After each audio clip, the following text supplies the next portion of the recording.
Prezados irmãos e irmãs, estamos diante de mais uma lição da Escola Bíblica Dominical da Igreja Evangélica Congregacional do Largo do Tanque. Hoje falaremos sobre a lição de número 4 com o tema Uma vez semeada, cresce. Vamos orar. Senhor Deus e Pai, nós te louvamos, te glorificamos, te exaltamos e te agradecemos, Pai, por mais essa oportunidade de estar ministrando essa aula. Que Tu continue nos abençoando, Pai, dando-nos discernimento, sabedoria e orientação, para que possamos crescer, Senhor, em santidade, em amor, em comunhão e na Tua palavra, Senhor, para que sejamos edificados. É que nós te pedimos, te louvamos e te agradecemos. Em nome do Senhor Jesus. Amém. Glória a Deus. Temos como texto básico o livro de Marcos 4:32. Eu gostaria de ler com os irmãos, onde diz que é a parábola do grão de mostarda. De novo disse, no caso Jesus, assemelharemos o reino de Deus ou que parábola representaremos? Eu como um grão de mostarda que, quanto semeia, é mais pequena que todas as sementes da terra, mas tendo sido semeado, cresce e faz a maior de todas as hortaliças, e deita grandes ramos de tal maneira que a aves do céu pode assim aninhar-se à sua sombra. Então é uma parábola que mostra, a questão do grão de mostarda. Por quê? O grão de mostarda, ele é uma semente muito pequena. E o que acontece? Essa semente, depois que brota, ela tá uma folha muito grande. Isso quer dizer que quando nós semeamos a palavra de Deus, ela é crescida, entendeu? E é o que acontece, o povo aumenta de Deus. Então, na introdução, eu gostaria de falar que o ministério de Jesus, dessa parábola, é uma palavra de contraste por excelência. Ela não está tanto descrevendo um processo gradual, como Marcos 4, 26, 29, mas constando o início e o fim, o estágio inicial do reino e a sua consumação. O reino no ministério de Jesus é o reino por vir. A insignificância aparente do ministério de Jesus e a completa e abrangente realização de seus esforços. A ligação orgânica entre o que Jesus fazia e o reino glorioso tinha seu paralelo na ligação entre a semente, e a árvore resultante. Os judeus não compreendiam como o ministério de Jesus iria trazer o reino. Eles esperavam algo mais imediato e glorioso, como uma explosão ou uma revolução. Eles queriam que Jesus trouxesse a grandeza do reino de Davi de volta, imediatamente, entrosadamente, mas nada tinha acontecido. Tudo que Jesus tinha era um grão de mostarda e um pouco de quase nada. Jesus está apelando para a fé dos ouvintes. É necessário confiar em Jesus e aceitar que os pequenos começos terão grande resultado pela bênção de Deus. Era necessário crer na significação escatológica do ministério de Jesus. Ou seja, o seu trabalho terrestre traria frutos eternos e gloriosos no futuro.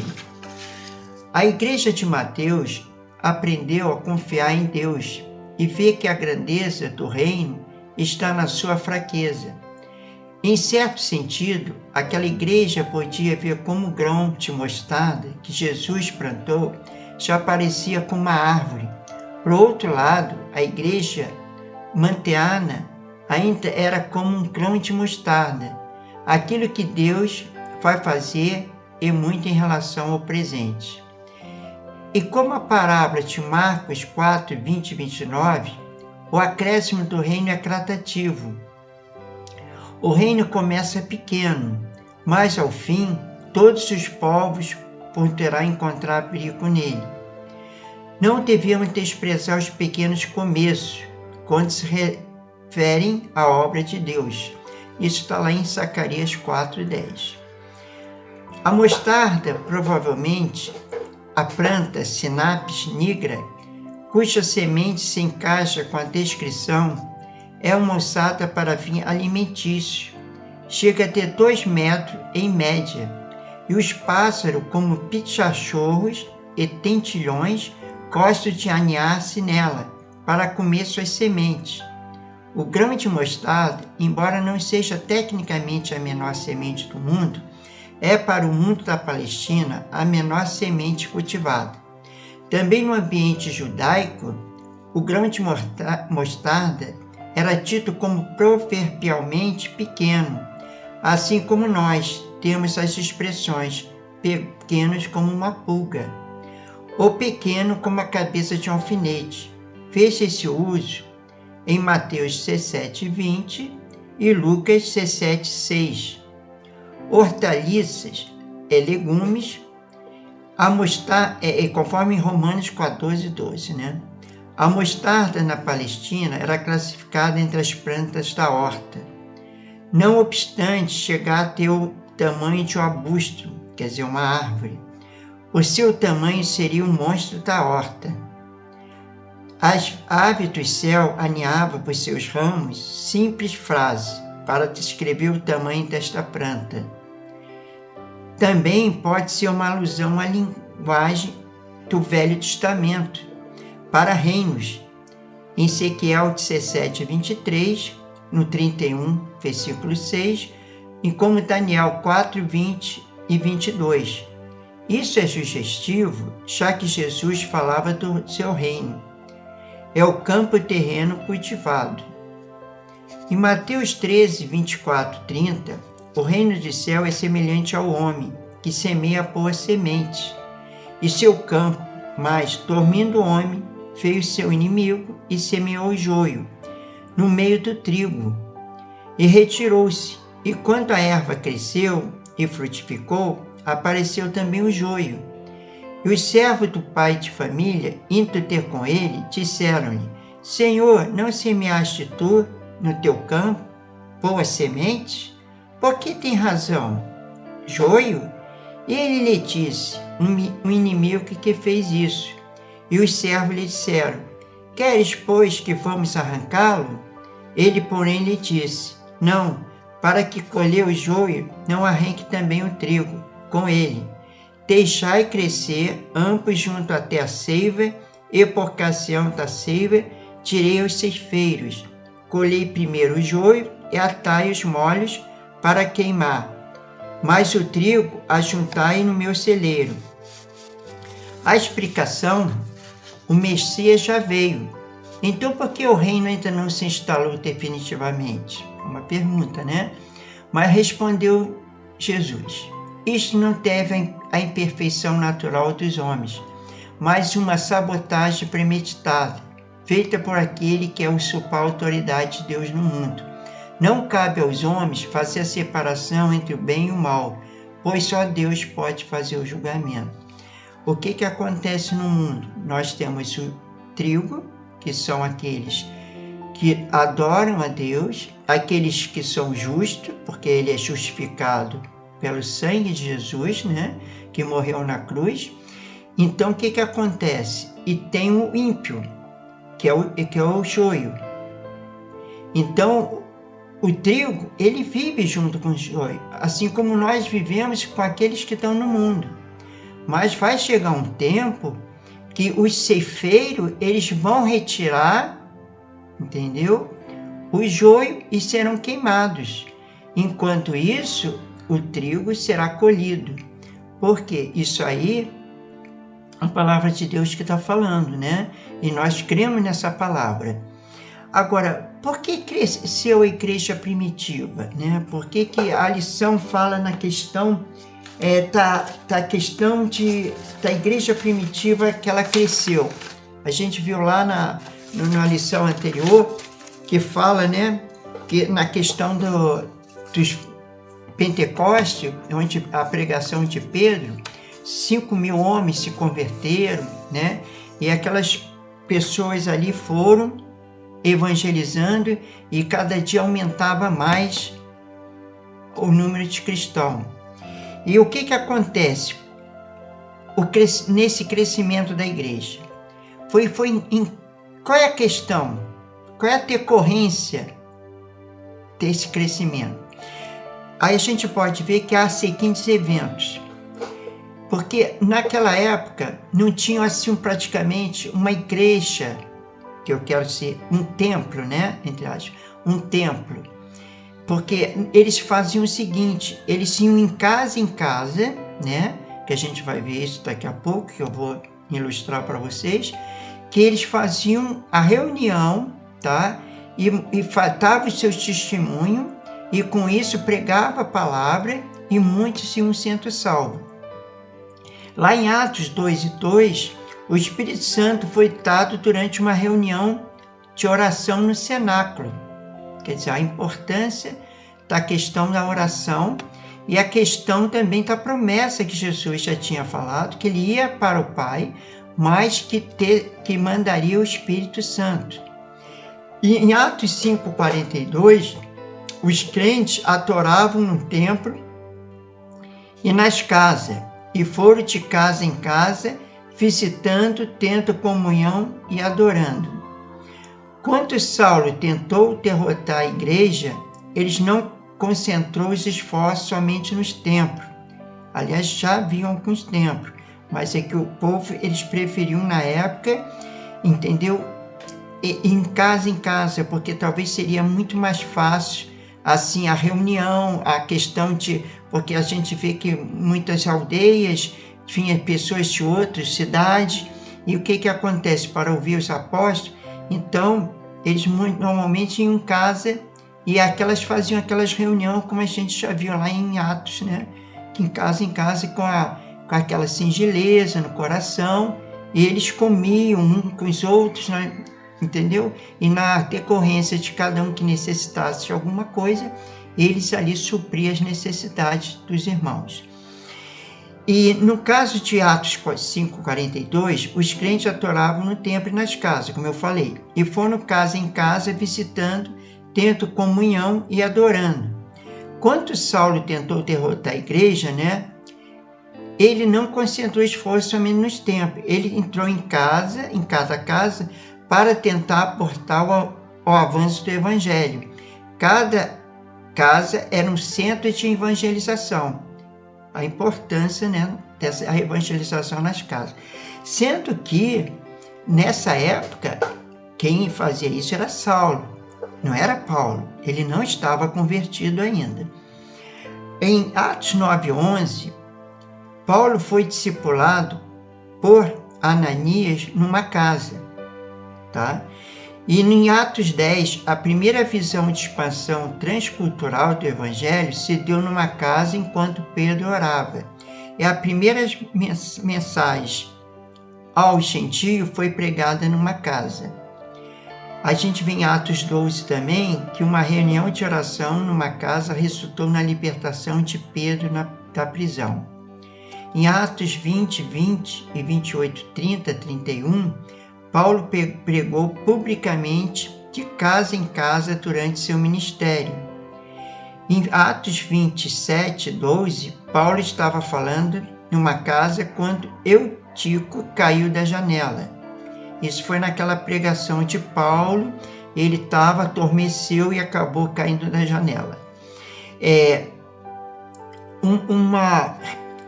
Paulo estava falando numa casa quando Eutico caiu da janela, certo? Já tinha falado. A revelação profética ocorreu nas casas.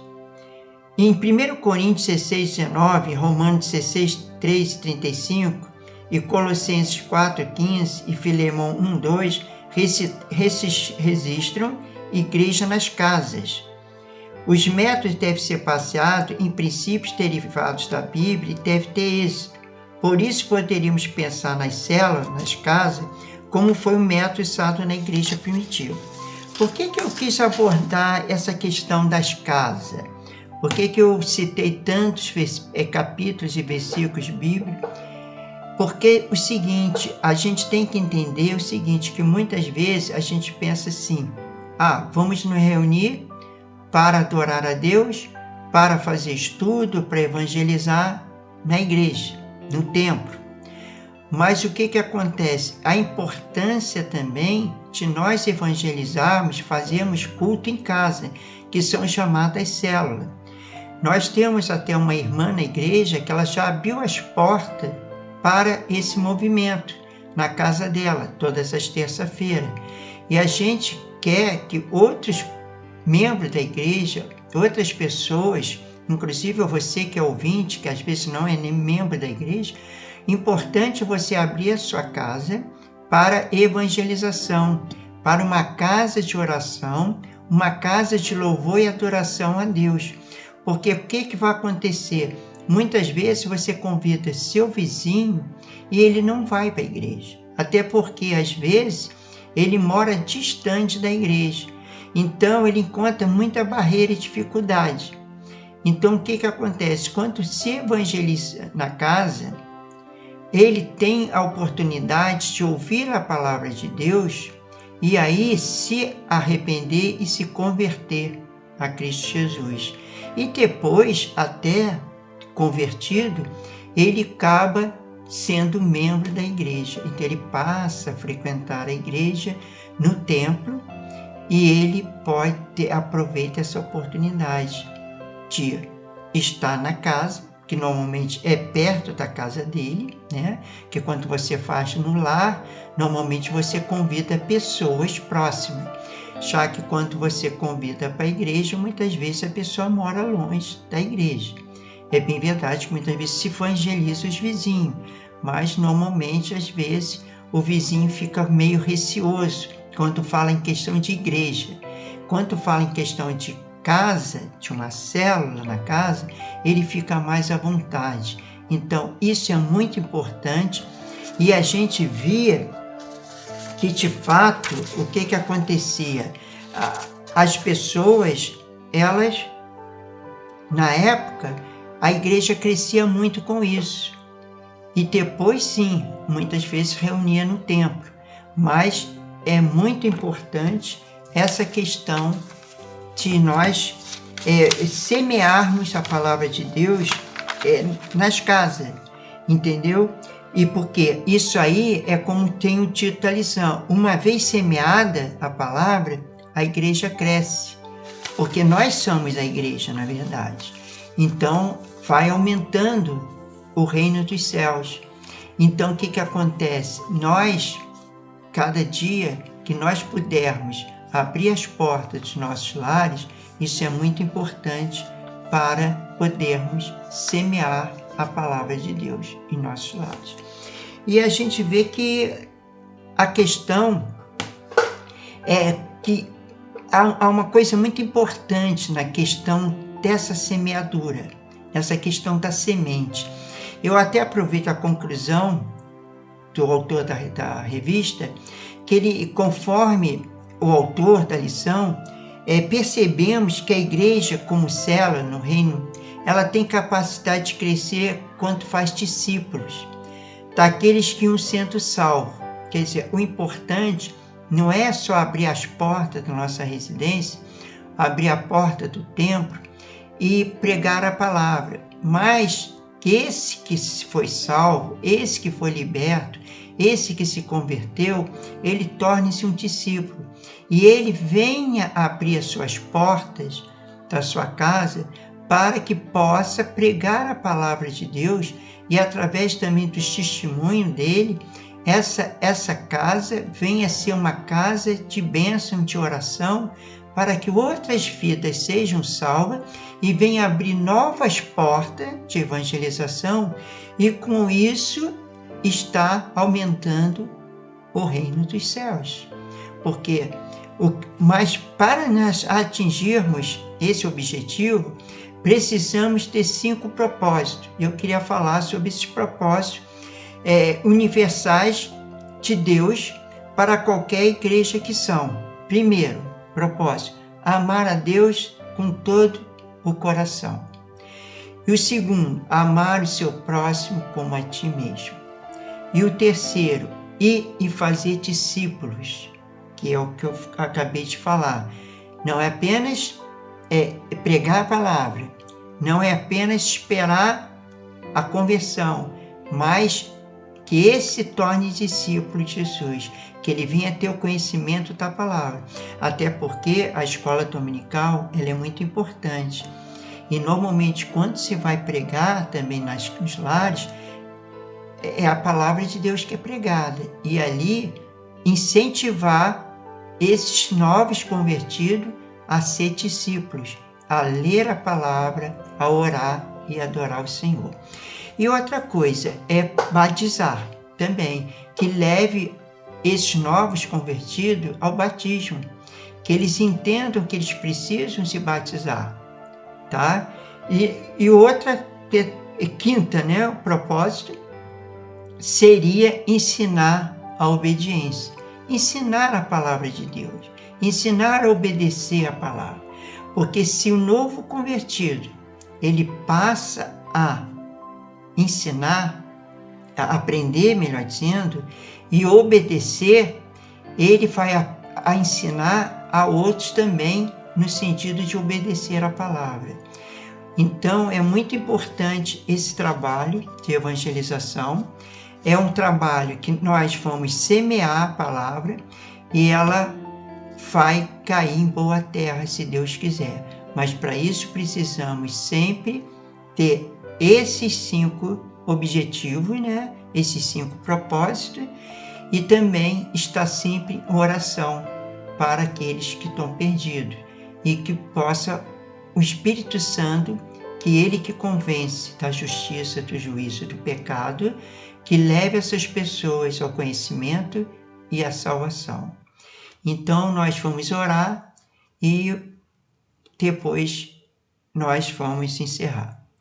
Deus e Pai, nós te louvamos, te glorificamos, te exaltamos, te agradecemos mais uma vez por todos aqueles que vão ouvir a Tua palavra, todos aqueles, Senhor, que têm esse objetivo de ser discípulo de Jesus, aqueles que querem abrir as suas portas, Pai, para a evangelização, para a boa semente, Senhor, que é a Tua palavra, que o Senhor possa estar abençoando cada lar, abençoando cada família, que possa, Senhor, repreender toda a força do mal, tudo que é aquilo que impede, Senhor, do teu servo, a tua serva, abrir as portas, para que ali na sua casa seja uma casa de oração, uma casa de bênção, uma casa de salvação, e continue abençoando a tua igreja, o templo também, Senhor, que nós não possamos apenas ficar em casa, mas que possamos estar no templo, Senhor, porque ali é a sua casa, é a casa também de oração,